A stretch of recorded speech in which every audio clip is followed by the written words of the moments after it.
The night sky stretched endlessly above, a velvet canvas dusted with countless stars that flickered like distant whispers.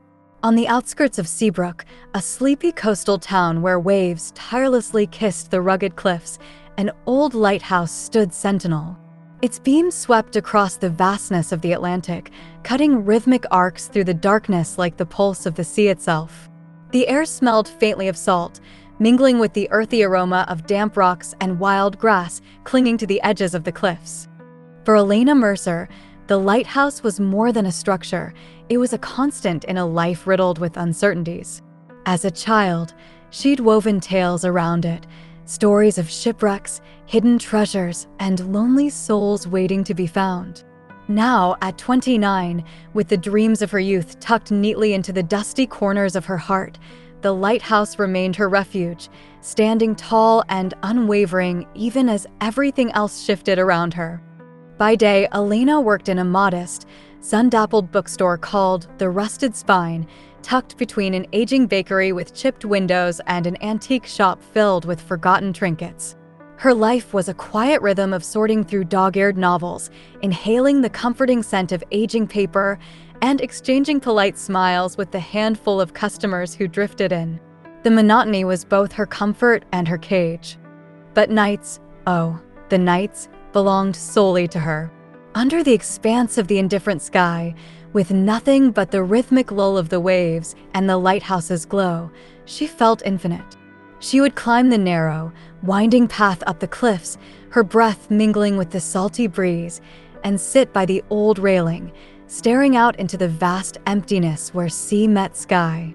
It was on one such evening, as summer reluctantly surrendered to the crisp bite of autumn, that everything changed. The path was familiar under her feet, worn smooth by years of her solitary footsteps. The lighthouse's beams swept lazily over the landscape, momentarily illuminating patches of wildflowers and jagged rocks. But as Elena neared her usual spot by the railing, she froze. Someone was already there. A figure stood silhouetted against the twilight, motionless, as if carved from the very stone beneath his feet. His presence was unexpected, an intrusion into a space that had always been hers alone. She hesitated, the instinct to turn back battling with a curiosity that buzzed just beneath her skin. She cleared her throat softly, her voice almost lost to the whispering wind. "Beautiful, isn't it?" The figure turned slightly.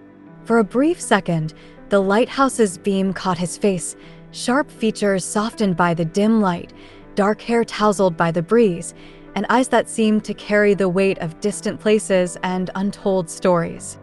"It is," he replied, his voice low, threaded with something familiar yet unplaceable. "Makes you feel small, doesn't it? Like the universe is too vast to notice we exist." Elena stepped closer, drawn in despite herself. Or maybe it notices us in ways we can't understand. He turned fully then, offering a faint smile. There was a tiredness in his expression, not just from the day, but from something deeper, something that clung to him like shadows. "I'm Adrian," he said simply. "Elena," she replied, tucking a strand of hair behind her ear, suddenly aware of how fragile the moment felt. They spoke in fits and starts at first, about the town, the weather, the lighthouse that seemed to guard not just the sea, but their secrets too. But as the night stretched on, words flowed more easily, carried by the gentle rhythm of the waves below. Adrian told her he was a traveler, passing through, no destination in mind, just moving. She didn't press for more, sensing the walls he'd built around whatever truth lay hidden beneath.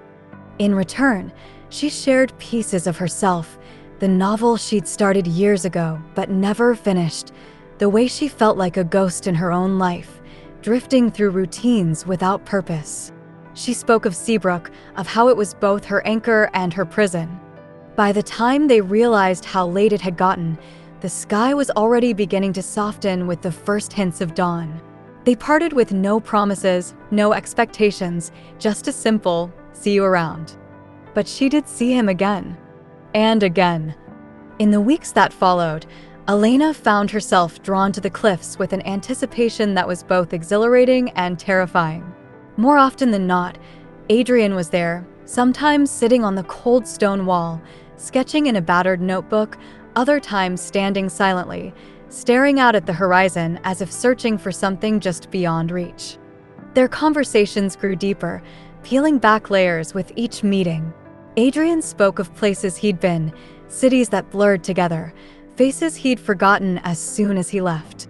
But he never spoke of why he was traveling, why he carried that sadness in his eyes like an old scar. Elena didn't push. She understood the comfort of unspoken things. Instead, they filled their nights with laughter and debates about books and constellations, sharing stories as if words alone could stitch together the frayed edges of their lives. One night, as autumn painted the sky with hues of crimson and gold, they sat on the edge of the cliff, a flask of cheap coffee between them. "Do you ever feel like you're just existing?" Adrian asked suddenly, his gaze fixed on the dark waves below. Elena considered his words, then nodded. "All the time. But I think it's okay to feel lost sometimes. Maybe that's part of the process, wandering until you find where you're supposed to be." Adrian chuckled softly. "What if I never find it?"